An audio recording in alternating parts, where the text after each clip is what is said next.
पागल हूँ जो मैं चाकू से उसका सिर फोड़ दूँ? चाकू से या तो घाव होते हैं, और कहाँ वो मेडिकल है जिसके अवैध संबंध होते हैं? मेरी चीज जो मुझे पूरी दुनिया से, पूरे संसार से, पूरी मटेरियल चीजों से प्यारी थी, तो उस राक्षस से छुटकारा चाहिए। मुझे उससे एक पैसा नहीं चाहिए, क्योंकि मैं भिखारी नहीं हूँ। उसने मेरा गला दबाया और मेरे को मारने की वहाँ कोशिश की। मैं उसमें भी मैं भीख मांग रही हूँ कि मुझे छोड़ दे। कुछ उच्च अधिकारियों से मिलकर कुछ उच्च अधिकारी उसका मदद कर रहे हैं। बैठकर कोने में मैं माता रानी का नाम लेती रहती ना, तब भी वो इंसान मुझे छोड़ता नहीं था, तब भी मुझे पूरे तरीके से मारता था।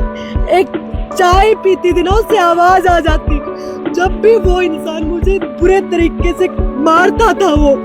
तो मैं सिर्फ एक बार सीएम साहब से मैं मिल के आई थी, तो उन्होंने मुझे आश्वासन उस टाइम दिया था, लेकिन अभी तक कुछ हुआ नहीं है। मैं गुहार लगाना चाहूंगी इस देश के सर्वोपरि हमारे प्रधानमंत्री नरेंद्र मोदी जी से और हमारे सीएम साहब से कि मेरे साथ इतनी चीजें हो रही है। आप सबको मेरा नमस्कार, जय माता दी आप सबको।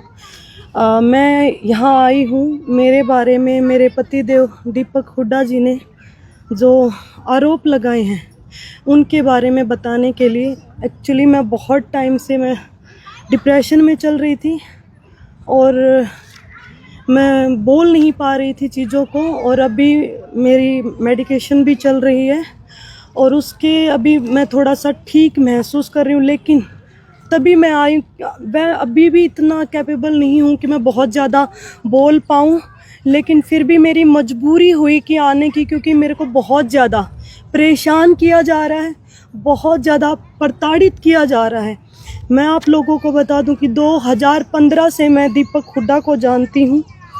उसने जब मेरी पहली बार उनसे बात हुई थी तो उन्होंने मेरे को इमोशनली ब्लैकमेल बोल सकते हैं, इमोशनली मेरे को बोला कि मैं बिना माँ बाप का बच्चा हूं, और मेरी मतलब ऐसे करके एक सॉफ्ट कॉर्नर उसने हमारी फैमिली में और मेरे अंदर बनाया।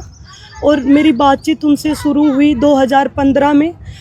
मैंने जब उस इंसान से बात करना स्टार्ट किया, उस टाइम मैं आपको बता दूं कि आज वो संपत्ति हड़पने के मेरे ऊपर आरोप लगा रहा है। जब 2015 में मैंने बात की थी तो उसके घर में एक टॉयलेट भी नहीं होता था, उसके घर में एक टॉयलेट नहीं होता था, तसले में नहाते थे वो लोग। ऐसे इंसान का मैंने हाथ पकड़ा था। मेरी गलती ये रही कि मैंने उस इंसान का, और उस टाइम मैं वर्ल्ड की मेडलिस्ट, इनकम टैक्स इंस्पेक्टर और एशियन की मेडलिस्ट और बहुत बार नेशनल चैंपियन रह चुकी थी। और उस टाइम दीपक हुड्डा इतना बड़ा चेहरा नहीं था। वो नेशनल खेला था लेकिन नहीं वो इंटरनेशनल प्लेयर था। अगर मुझे पैसे का लालच होता तो मैं क्या उस इंसान का हाथ पकड़ती उस टाइम? आप लोग बता दीजिए, क्या मैं पकड़ती उस इंसान का हाथ? उस इंसान के ने हमारे दिलों में सिंपैथी गेन की। 2016 में उसके लीग के पैसे आए और जैसे हमारा उसने विश्वास भी जीता, मेरा और मेरे माता पिता का।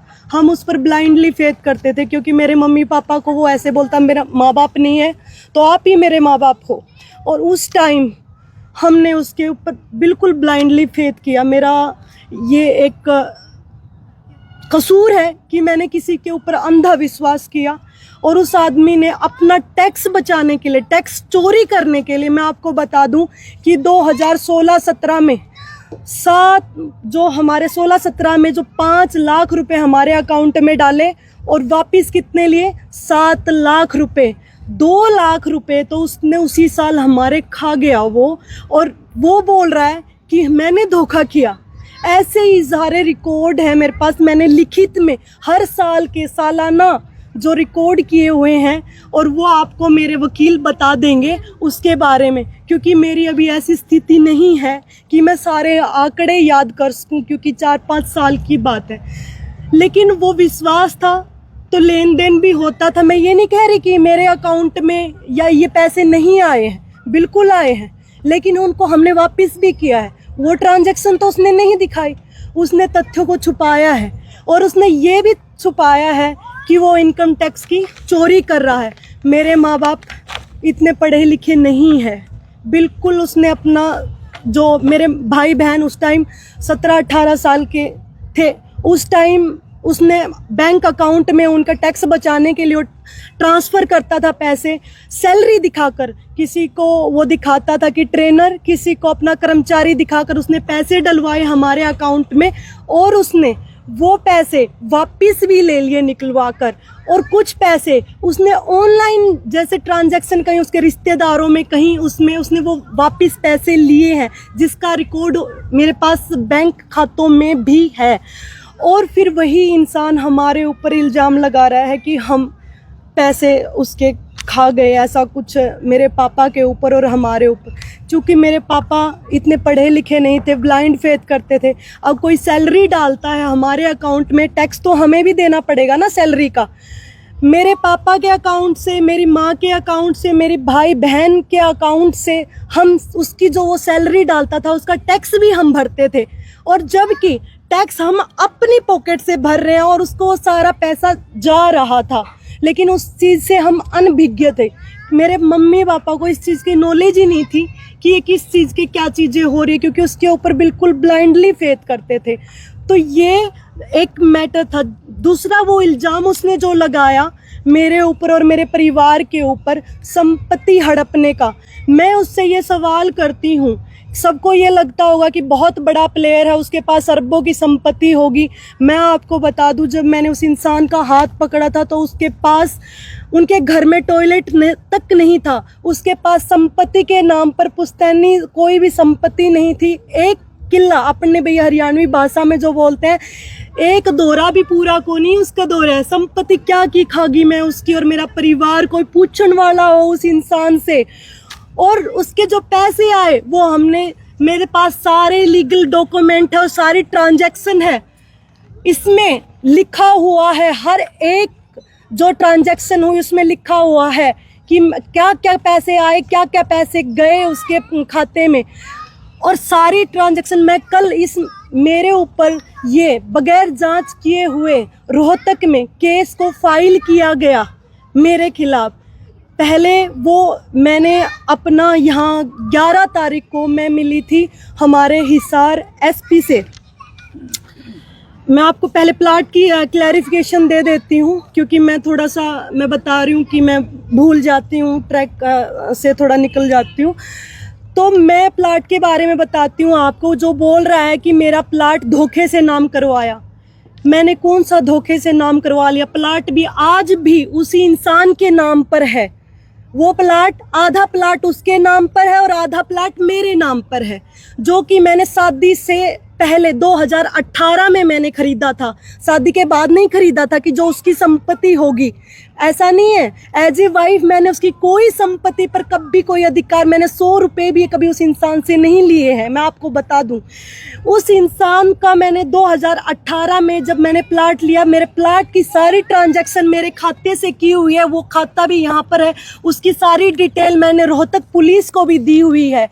तो वो प्लाट के पैसे मैंने दिए हैं, तो वो प्लाट आधा उसका कैसे हो गया? और बात जहां आती है धोखे की, तो मेरे प्लाट पर उस इंसान ने 67 लाख रुपए का, हमने टोटल का वो प्लाट लिया था, उसका 33.5 लाख उसके रुपीस थे।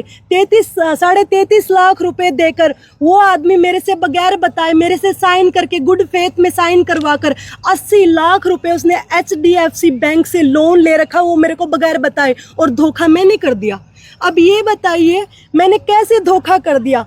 प्लाट मेरा होने के बावजूद भी उसने मेरे को गारंटर बनाकर गुड फेथ में साइन करवाकर 80 लाख रुपए, वो इंसान, उसने 67 लाख रुपए का टोटल, जिसमें से 33.5 लाख रुपए उसने दिए हैं और जो उसके नाम भी है। तो धोखा मैंने कैसे कर दिया? मैं पूछती हूँ उससे, कैसे मैंने धोखा कर दिया? धोखा मेरे साथ किया उसने बगैर बताए। 80 लाख रुपए आज भी वो लेकर बैठा हुआ है उस पे, और ये सारी ऑन रिकॉर्ड डॉक्यूमेंट्स के ऊपर मैं बातें बोल रही हूँ।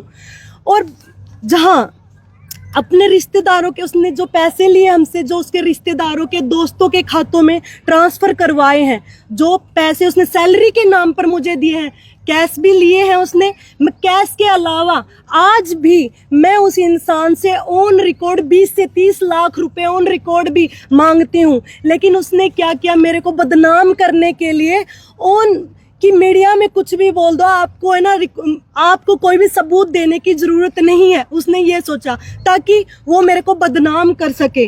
और आजकल उसने अपना यूट्यूबर्स को बोलकर इनडायरेक्टली वीडियोस डलवा रहा है, कैंपेन चलवा रहा है। आजकल वो झंडे लेकर खड़े हैं कुछ कि आजकल तो लड़कियों का काम हो गया है, एलुमनी के लिए तलाक मांगती है। मैंने उस इंसान को ये सब चीजें होने से पहले, ये सब केस डालने से पहले, एसपी को एप्लीकेशन देने से पहले उस इंसान को ये बोला था कि दीपक, हम इतने साल इकट्ठे रहे हैं और मैंने तेरी इतने साल तक मारपीट बर्दाश्त की है, तूने मेरे साथ इतनी जो जात तक की है, मैं अब बर्दाश्त नहीं कर सकती हूँ। हम ऐसे करते, आप मेरे को तलाक दे दो, मुझे आपसे एक फूटी कौड़ी नहीं चाहिए। लेकिन मैं नहीं चाहती कि मीडिया में आए ये चीज़ें। और उस इंसान ने मेरे को बोला कि मैं आपको तलाक नहीं दूंगा, मैं आपको जान से मार डालूंगा। उसने मेरे को ये धमकी दी।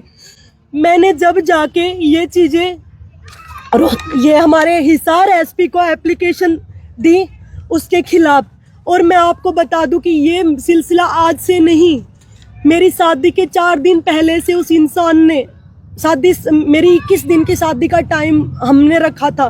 मैं आपको बता दूं कि इसने शादी के 4 दिन पहले हम अपने रंग दिखाना स्टार्ट कर दिए थे। उस टाइम शादी के 4 दिन पहले वो मेरे से डिमांड करता, वो और उसकी बहन अलग अलग गहनों की, गाड़ी की, पैसों की उन्होंने डिमांड रखी। मैं इतनी फ्रस्ट्रेट हो गई थी, मैंने शादी के लिए भी मना कर दिया था शादी के 4 दिन पहले। तो मेरे पापा और मेरी मम्मी से उसने बात किया, जैसे हम सामाजिक आदमी है, मेरे पापा भी, फैमिली भी, तो वो मानते, वो बोले कि हम अपनी बेटी को तो बहुत सारी चीज़ें देंगे, भाई आप ऐसे क्यों मतलब वो कर रहे हो, स्वीटी को क्यों बोल रहे हो। मैंने उसको बोला अगर मेरे जैसी लड़की को दहेज देने की ज़रूरत पड़ रही है तो मतलब और लड़कियों का क्या होगा, जो नॉर्मल लड़कियां उनका क्या होगा। इतनी पढ़ी लिखी ऑफिसर, क्या चीज़ की कमी है मेरे अंदर, और सारी चीज़ें तेरे पास मतलब मैं लेके आ रही हूँ, और फिर भी तुम ये डिमांड कर रहे हो। उसने डिमांड की थी उस टाइम मर्सिडीज गाड़ी की, 2.5 करोड़ की मर्सिडीज की। मैंने उसका पेपर में ना कि हमारा इतनी ज़्यादा बातें ना आए मीडिया में, ये ना, मैंने बिल्कुल शॉर्ट में उसकी एप्लीकेशन दी थी ताकि बेइज्जती ना हो किसी की, उसकी भी, सिर्फ मेरे को इस आधार पर डाइवोर्स मिल जाए। उस टाइम भी मैं शर्म के मारे मैंने पूरी बातें नहीं बताई किसी को भी, और मैंने सिर्फ एप्लीकेशन दी। मैंने 11 तारीख को एप्लीकेशन दे दी, उसको पता चला, उसको बुलाया गया पुलिस द्वारा, वो इंसान आया नहीं। और उसने काउंटर में 25 तारीख को शाम को उसने सिर्फ दरखास्त दी थी झूठे इल्ज़ाम लगा के अपने। तो उस इंसान ने सिर्फ यही इल्ज़ाम लगाए कि धोखाधड़ी के और पैसों वाले मेरे ऊपर इल्ज़ाम लगाए। और इसके बाद उसने कुछ उच्च अधिकारियों से मिलकर, कुछ उच्च अधिकारी उसका मदद कर रहे हैं, और उस उच्च अधिकारियों से मिलके उसने एफआईआर दर्ज करवाई रोहतक में मेरे खिलाफ। उसमें मेरे बारे में बोला गया है, मेरे, क्योंकि लड़की के पास अगर कुछ नहीं मिलता तो उसको बोला जाता है बदचलन, जिसके अवैध संबंध होते हैं। मेरी इज्जत जो मुझे पूरी दुनिया से, पूरे संसार से, पूरी मटेरियल चीज़ों से प्यारी थी, तो उस इंसान ने मुझे वहाँ पिंच किया। उसको पता था कि मेरे को पैसे से कोई फ़र्क नहीं पड़ता, मेरे को किसी चीज़ से, कोई मटेरियल चीज़ों से फ़र्क नहीं पड़ता, मुझसे तोड़ा जा सकता है तो सिर्फ और सिर्फ मेरे कैरेक्टर के बारे में बोल के और मेरे परिवार के बारे में बोल के। तो उसने मेरे परिवार के ऊपर झूठे आरोप लगाए, मेरे परिवार के बारे में, मेरी बहन के बारे में बोला कि 2 बैग मेरी बहन भर के घर से लेके गई, और मैंने चाकू से उसका सिर फोड़ दिया, चाकू से उसका सिर फोड़ दिया। कंप्लेन में उसने ये चीज़ लिखवाई है, सोते सोते। मैं पागल हूँ जो मैं चाकू से उसका सिर फोड़ दूँ। चाकू से या तो घाव होते हैं, और कहाँ वो मेडिकल है, कहाँ वो पुलिस ने झूठी जो एफआईआर जो दर्ज की है। कोई भी अगर किसी से पैसे मांगता है तो रिकवरी सूट के लिए डाला जाता है, लेकिन उसने कुछ नहीं किया। पुलिस ने मेरे खिलाफ एफआईआर दर्ज की, मैं गुनहगार नहीं थी, मैंने सारी ट्रांजैक्शन भी दे दी। फिर भी 2 तारीख को पुलिस ने वो एफआईआर दर्ज की, उसमें जो पहले एप्लीकेशन दी थी उसको चेंज करके, उसमें बहुत चीज़ों को ऐड करके मेरे परिवार के खिलाफ और मेरे खिलाफ ऐड करके वो चीज़ें उन्होंने उसमें डाली और फिर वो एफआईआर बनाई ताकि वो मेरे ऊपर दबाव बना सके और ताकि मैं आगे जाऊं कि उसको तलाक ना दूं और मैं पूरी जिंदगी उस घटिया राक्षस से मैं पिटती रहूं। मेरे साथ बहुत ज़्यादा उस इंसान ने, वो शादी के 4 दिन पहले जो उसने गाड़ी की डिमांड की थी, उसके बाद मेरे पापा ने मेरे सामने इमोशनल होकर बोला कि बेटा 4 दिन रह गए, कार्ड बट चुके, सारी चीज़ें हो चुकी, अगर हम अब शादी को तोड़ेंगे तो बदनामी होगी हमारी, जबकि मैंने मना कर दिया था। उसके बावजूद उस इंसान ने दोबारा शादी के लिए मेरे पापा मान के गाड़ी फॉर्च्यूनर देने के लिए उसको गाड़ी भी दी और सारी चीज़ें भी दी उसको, मेरे परिवार ने मजबूरन, और फिर भी उसको और उसकी बहन को सब्र नहीं आया। कौन से, मैंने एफआईआर में तो सिर्फ ये लिखवाया है कि उसने गाड़ी एक मांगी।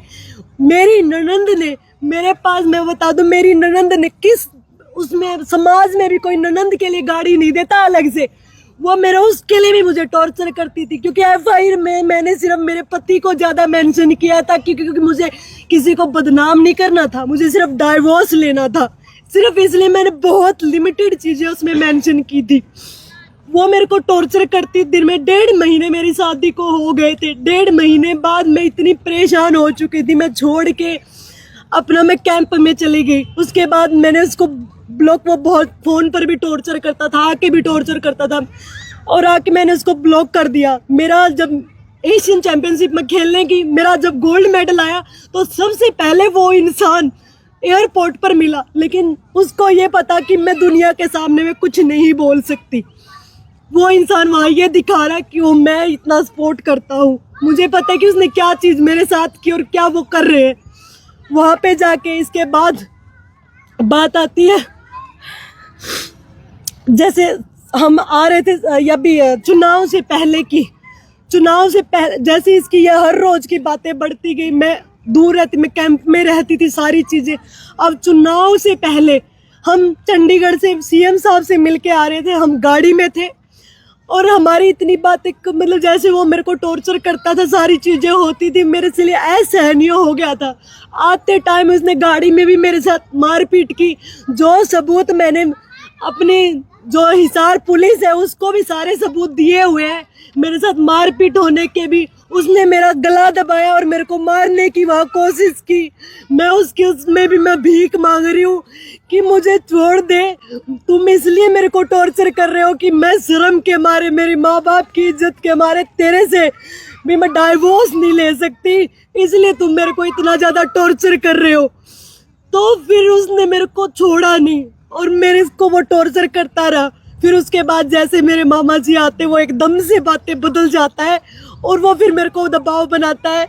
वो ऐसा इंसान है, बोलते बोलते एकदम से चेंज हो जाता है, इतना साइको आदमी है वो। मुझे पता है कि एक बार जब उसको रोने के लिए बोल दिया जाए, जब भी वो रो देगा, जब उसको उसे रोते रोते हंसने के लिए बोल दे, रो के हंसता रहता है। मेरे को मार मार के वो आदमी हंसता था। मुझे नहीं पता, मुझे नहीं लगता कि कोई नॉर्मल इंसान किसी को दर्द देके खुश होता होगा, मुझे नहीं लगता कोई, क्योंकि नॉर्मल इंसान किसी के दुख में दुखी होता है, सुखी नहीं होता है, हंसता नहीं है। वो मेरे को मार मार के हंसता था। तो चुनाव से पहले जो चंडीगढ़ से हम आ रहे थे, उसने मारपीट की, मैंने जाने से घर वालों को सख्त मना कर दिया था। और मैं आपको बता दूं, उससे पहले 2022 में मैंने सुसाइड अटेम्प्ट किया था उस इंसान से, इतनी परेशान होकर, और उसके बावजूद भी फिर भी मैं उस इंसान के साथ रही, क्योंकि मेरे घर वालों का दबाव इतना ज़्यादा था मेरे ऊपर कि मेरे घर वाले भी ये बोलते थे, कोई नहीं बेटा बसा ले, कोई नहीं, आदमी सुधर जाते, नहीं वो होगा, कोई बात नहीं बेटा। पंचायतें हुई, हजारों पंचायतें हुई हमारी, और उन पंचायतों में हमेशा मेरे को बोला जाता था कि मैं ना बोलूं, मैं चुप भी रही। मैंने उसके जुल्मों के खिलाफ आवाज़ उठाना भी बंद कर दिया। मैं बैठकर कोने में मैं माता रानी का नाम लेती रहती ना, तब भी वो इंसान मुझे छोड़ता नहीं था, तब भी मुझे बुरे तरीके से मारता था। एक चाय पीती थी ना, उससे आवाज आ जाती, जब भी वो इंसान मुझे बुरे तरीके से मारता था। वो ऐसा इंसान, मुझे नहीं लगता कि कोई नॉर्मल इंसान ऐसे किसी के साथ जाती कर सकता है। ये सब चीजें मैं बर्दाश्त करती रही, ये और मेरी बर्दाश्त की सब चीजें बाहर हो गई। इलेक्शन के बाद अभी 27 तारीख को भी और उससे पहले मारपीट मेरे साथ हुई, तो मैं सब चीज़ों से मैंने सुसाइड अटेम्प्ट किया और उसमें मैं बच गई। और मेरे घर वालों ने मेरे को बोला कि अगर तुम मर गई तो हमारे पास अब क्या है, तो उन्होंने बोला कि कोई नहीं बेटा, तू छोड़ दे, अब हम तेरे को कुछ नहीं कहेंगे। इलेक्शन से पहले मेरे घर वालों ने मेरे को ये बोलकर भेजा था कि अब उन्होंने, उसके दोस्तों ने और उसने और जो पंचायती जो आदमी थे, उन्होंने मेरे को विश्वास दिलाया कि ये तेरे साथ मारपीट नहीं करेगा। उन्होंने विश्वास दिलाया और बोले अगर मारपीट की तो मैं तुम्हें डाइवोर्स म्यूचुअल कंसेंट से दे दूंगा। उसने ये बात की हाँ भरी, तो मैं उसके साथ में गई, लेकिन वो बिल्कुल भी सुधार में नहीं आया वो इंसान। उसने वही रवैया रखा और मैंने दोबारा जब सुसाइड के लिए अटेम्प्ट किया, उस टाइम मेरे घर वाले भी टूट गए। लेकिन मैंने ये चीज़ें कभी किसी को नहीं बताई, क्योंकि किसको मैं बताऊं, अगर बताऊंगी तो इसमें उसको ये लगता रहा कि ये थाने में जाएगी नहीं, पंचायतें होगी तो पंचायतों में बस तुम ड्रामे करना कि माफ़ी मांग लेना, माफ़ी मांगने के बाद तेरे को बार बार ये भेजते रहेंगे और ये इज्जत के मारे थाने में नहीं जाएंगे। तो उस इंसान ने, उसके लिए मैंने 11 तारीख को हमारे एसपी हिसार को बोला, सर मुझे इस इंसान के साथ नहीं रहना है, मुझे इससे एक फूटी कौड़ी नहीं चाहिए, मुझे चाहिए तो इससे एक तलाक, और जो मेरा सामान है मुझे सिर्फ मेरा सामान चाहिए, मुझे इससे कुछ भी नहीं चाहिए जो मैं लेके गई हूँ। वो सामान की मैंने लिस्ट भी आधी दी हुई, मैंने वो भी पूरा नहीं दिया हुआ, मैं आपको बता दूँ। मैंने सिर्फ ये चीज़ बोली और मेरे को 1.5 महीना हो गया, मेरी इसके ऊपर कोई कार्रवाई नहीं हुई।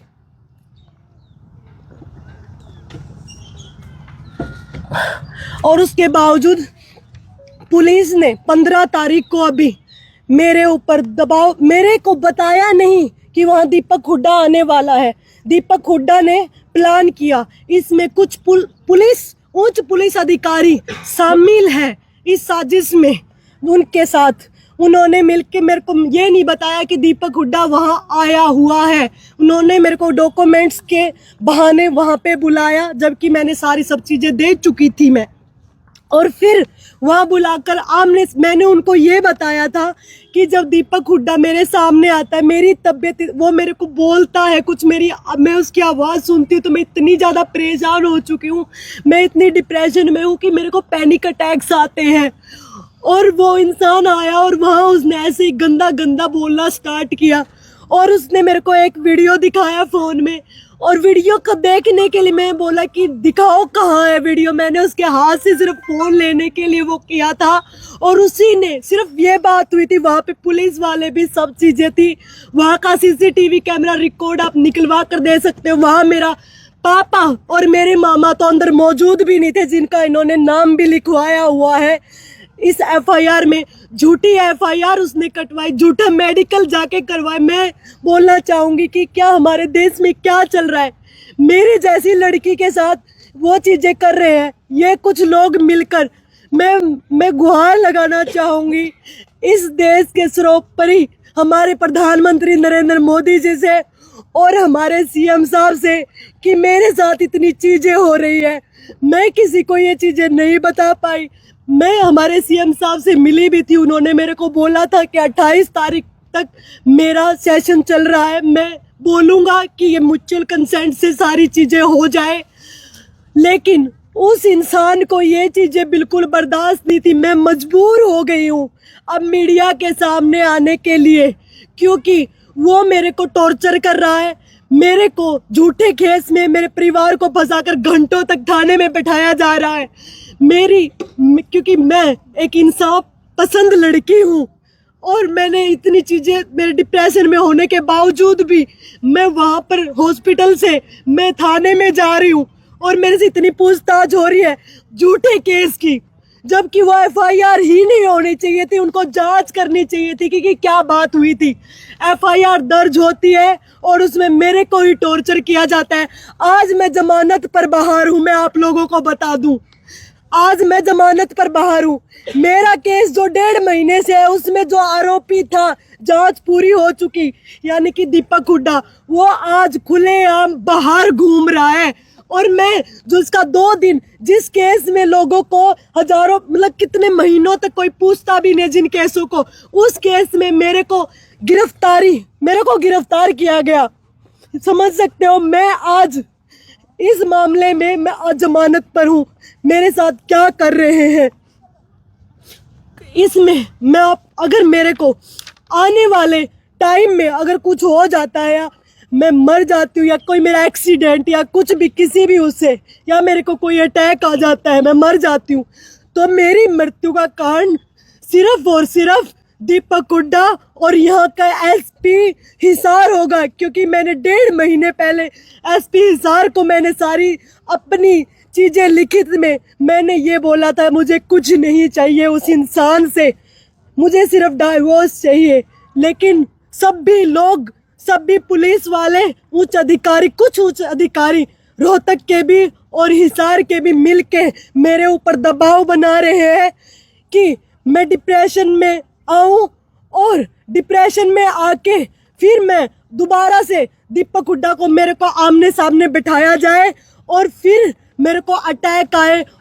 और अभी मैं आपको एक बात और बता दूं कि मेरा केस जिसकी जांच पूरी हो चुकी थी, उस केस को ट्रांसफर कर दिया गया है सिविल थाने में। ये बात मुझे आज सुबह अखबार से पता चली, जबकि मेरा केस है। मुझे ये चीज पता होनी चाहिए सबसे पहले कि मेरा केस ट्रांसफर कर दिया गया है। इस बात का मुझे पता चला अखबार से। तो आप सोच सकते हैं कि क्या मिली भगत चल रही है। जिस केस की जांच हो चुकी थी उसको ट्रांसफर कर दिया गया है और ट्रांसफर करने के साथ में इस केस को लंबा खींचा जा रहा है ताकि मैं दबाव में आऊं और झूठा केस के दबाव में आऊं और मेरे को पैनिक अटैक आए और दीपक को जब आमने सामने दीपक को और मेरे को आमने सामने दोबारा बैठाया जाए तो इस तरह के झूठे केस वो और भी मेरे ऊपर फाइल कर सके, जिससे मेरे को और ज्यादा टॉर्चर किया जाए,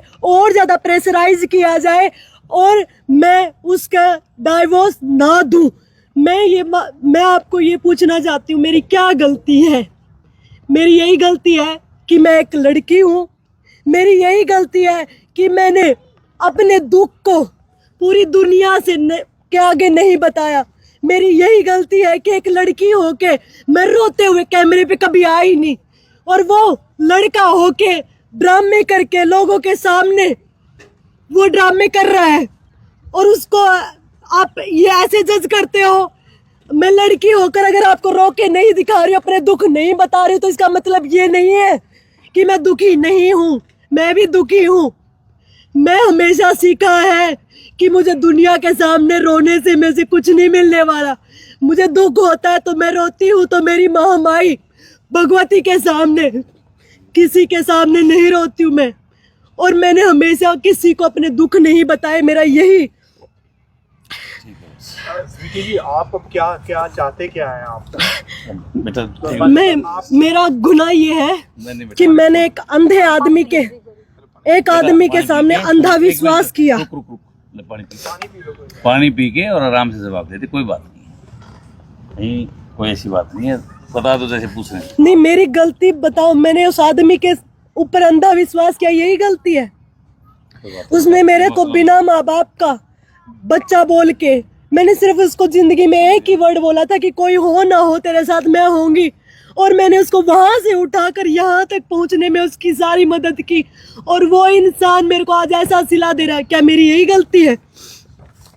अब आप क्या चाहते हैं आप? मैं ये चाहती हूँ कि दीपक हुड्डा जो मेरे पति देव है उससे अलग मुझे जल्दी से जल्दी डाइवोर्स दिया जाए। मैं उससे कुछ एक पैसा भी नहीं मांग रही हूँ, मुझे न्याय मिले। मेरी गलती यही है कि मैंने मेरे खिलाफ हुए जुल्मों के खिलाफ आवाज उठाई, और बस मैं उससे सारे मैंने अपने एविडेंस कोर्ट में भी दे दिए हैं।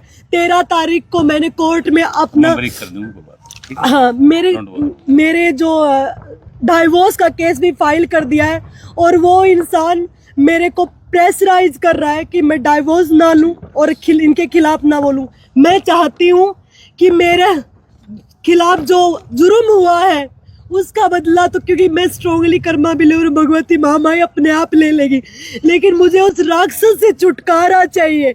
मुझे उससे एक पैसा नहीं चाहिए, क्योंकि मैं भिखारी नहीं हूँ।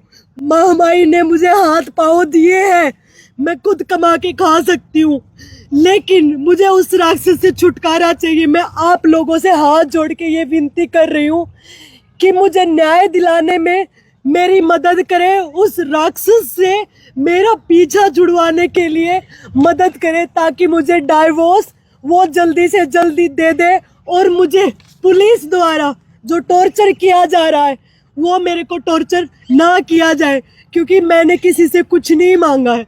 मैंने सिर्फ मांगा है तो एक डाइवोर्स मांगा है, वो भी परेशान होकर। श्रुति जी, आप बीजेपी में हैं, तो पार्टी की तरफ से आपकी कोई मदद हुई इस प्लेटफॉर्म पर? देखिए, मैं आपको बता दूं कि मैं इस हालात में नहीं थी, मैं बहुत डिप्रेशन में थी। उस दिन जिस दिन ये एफआईआर हुई, झूठी एफआईआर दीपक हुड्डा ने की, उस दिन मुझे पैनिक अटैक आ गया था, और उसने झूठा जाके केस भी लगा। पैनिक अटैक मेरे को 30 मिनट में वहाँ बेहोश पड़ी थी, और वो आदमी मेरे ऊपर इल्ज़ाम लगा रहा है कि मैंने मार दिया। मैं होली हॉस्पिटल में 5 से 6 दिन तक वहाँ एडमिट भी रही हूँ, और वो आदमी ने इल्ज़ाम लगाया। मैं कहीं जा नहीं पाई, मैं किसी नेता से, किसी से मैं मिल नहीं पाई हूँ, क्योंकि मेरी ऐसी हालात है ही थी नहीं। मैं इतने डिप्रेशन में थी कि मैं बोल पाऊँ। मैं अपनी ये बातें मेरे माँ बाप को भी नहीं बोल पाती थी। मैं न बिल्कुल मेरी माँ के कंधे पर, मेरी माँ ने मुझे इतना बुरे हाल में देखा, मैं उनको भी बातें नहीं बता पाती थी। उनको भी मैंने रिकॉर्डिंग के जरिए ही सारी चीज़ें बताई है, मेरी इतनी बुरी हालात थी। तो मैं सिर्फ एक बार सीएम साहब से मैं मिल के आई थी, तो उन्होंने मुझे आश्वासन उस टाइम दिया था, लेकिन अभी तक कुछ हुआ नहीं है। और मैं सबसे बस यही बोलना चाहती हूँ, मैं बहुत ज़्यादा डिप्रेशन में हूँ, मेरे ऊपर बहुत ज़्यादा दबाव बनाया जा रहा है, मेरी मदद कीजिए।